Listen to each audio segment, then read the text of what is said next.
اے پیغمبر کہو کہ تم کو آسمان اور زمین میں رزق کون دیتا ہے؟ یا تمہارے کانوں اور آنکھوں کا مالک کون ہے؟ اور بے جان سے جاندار کون پیدا کرتا ہے؟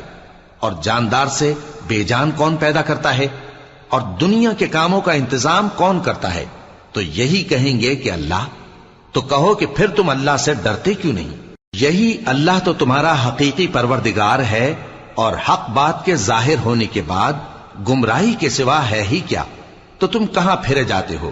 اسی طرح اللہ کا ارشاد ان نافرمانوں کے حق میں ثابت ہو کر رہا کہ یہ ایمان نہیں لائیں گے۔